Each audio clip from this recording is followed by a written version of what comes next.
In this video, we demonstrate how to verify which devices are actively logged into your Gmail account.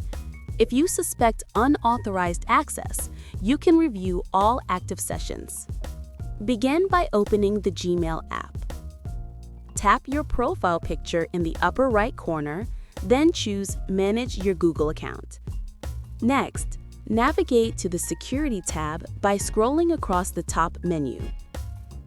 Scroll down the security page until you locate the Your Devices section. Tap on Manage All Devices. This will display a comprehensive list of all devices currently signed into your Google account, which is linked to your Gmail. Should you encounter any unfamiliar devices, you can remove them. Simply tap on the unrecognized device and then select the Sign Out option to end that session. Feel free to leave a comment if you found this guide useful.